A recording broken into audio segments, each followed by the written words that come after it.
ఎన్నికల్లో ఇచ్చిన ఏ ఒక్క హామీ కూడా నిలబెట్టుకోకుండా అన్నింటా విఫలమై అన్ని వర్గాలను వంచిన చంద్రబాబు ప్రభుత్వం రాష్ట్రంలో ఇల్లీగల్ చూదాన్ని లీగల్ చేస్తుందని మాజీ హోంమంత్రి తానేటి వనిత మండిపడ్డారు.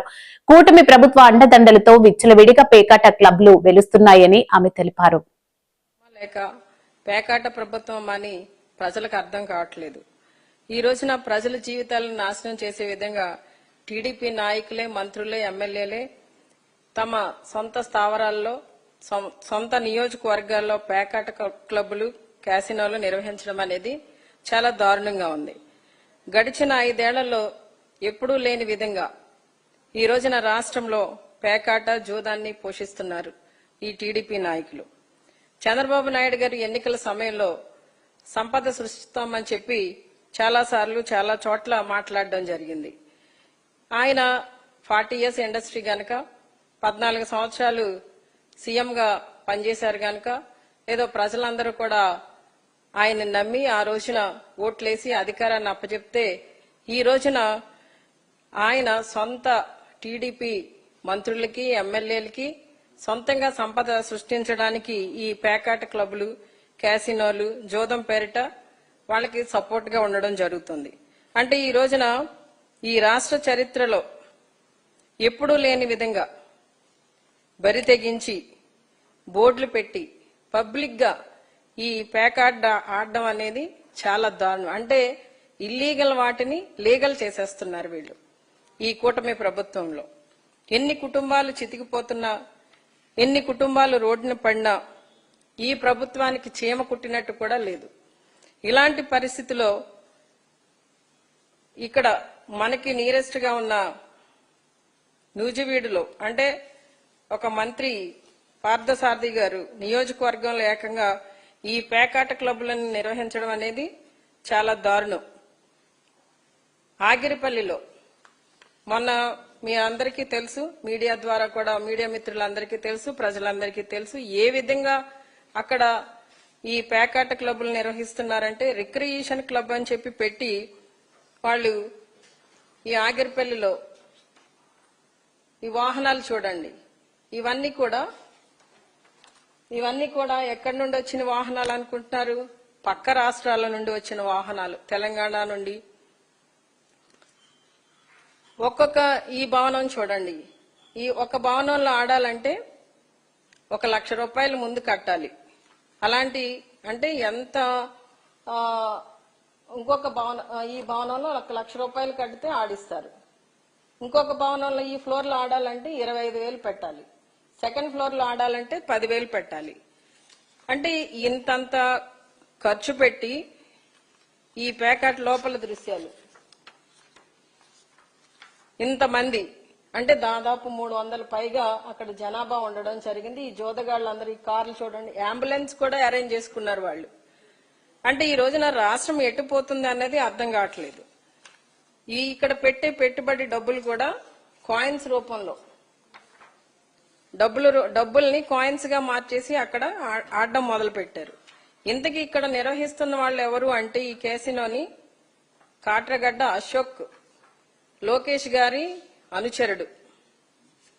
వీళ్ళందరూ కూడా ఇంత విచ్చలవిడిగా ఈ రాష్ట్రంలో ఈ పేకాటలు నిర్వహిస్తుంటే మరి ముఖ్యమంత్రి గారు, డిప్యూటీ సీఎం గారు, అలానే లోకేష్ గారు, హోంమంత్రి గారు మరి వీళ్ళంతా ఏం చేస్తున్నారన్నది మాకు అర్థం కావట్లేదు. ఈ రోజున ఈ పేకాటల్లో ఎన్ని కుటుంబాలు చితికిపోయి ఎంతో మంది రోడ్డున పడుతున్నారు, ఇబ్బంది పడుతున్నారు, ఆర్థికంగా నష్టపోతున్నారు అని చెప్పి ఈ నిజాన్ని తెలుసుకుని ఆ రోజున అంటే 2019లో జగనన్న అధికారంలోకి వచ్చేసరికి ఈ పేకాట క్లబ్బులు నడుస్తున్నాయి. ఆ రోజున ఈ పరిస్థితిని అర్థం చేసుకున్న జగనన్న వీటన్నిటినీ కూడా రద్దు చేయడం జరిగింది, ఈ పేకాట క్లబ్బుల్ని.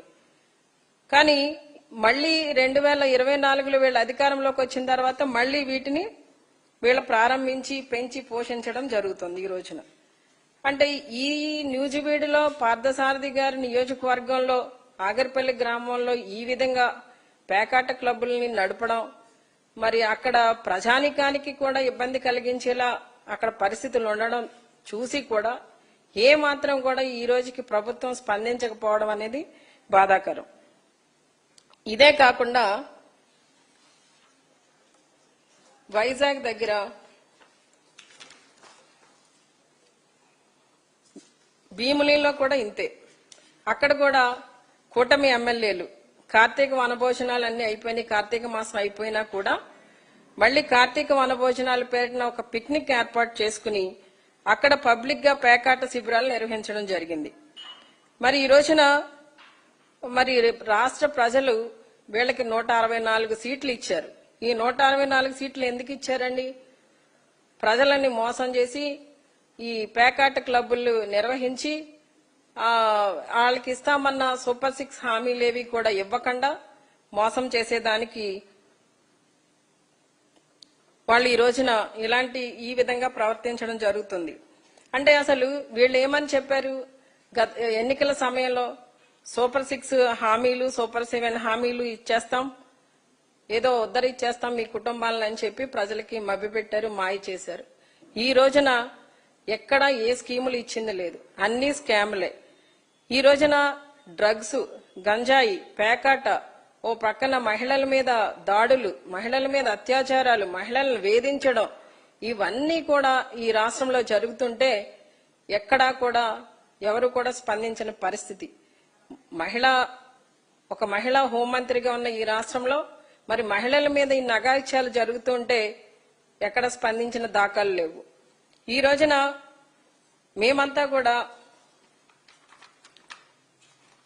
ఒకటి చెప్పదలుచుకున్నాం. ఏంటంటే అండి, మహిళలకి వీళ్ళు న్యాయం చేసింది ఏ విధంగా ఉందన్నది ఈ రోజు లైవ్ ఉదాహరణ ఒకటి చెప్తాను మీకు. ఇప్పుడు సంధ్యారాణి గారు, గిరిజన స్త్రీ శిశు సంక్షేమ శాఖ మంత్రి గారి పిఏ ఎవరైతే ఉన్నాడో తాను ఒక మహిళని, ఒక ప్రభుత్వ ఉద్యోగి ఒక మహిళని వేధిస్తున్నారని చెప్పి ఆమె మీడియా ముందుకు వచ్చి కన్నీళ్లు పెట్టుకుని ఆమె బాధను చెప్పుకుని పోలీసులకి కంప్లైంట్ ఇస్తే కనీసం ఆ కంప్లైంట్ తీసుకునే పరిస్థితులు ఈ రోజున మన పోలీసులు ఉన్నారు. కంప్లైంట్ తీసుకోలేదు సరికదా, ఆమెకు న్యాయం చేయలేదు సరికదా, ఆమెను ఇబ్బంది పెడుతూ ఈ రోజున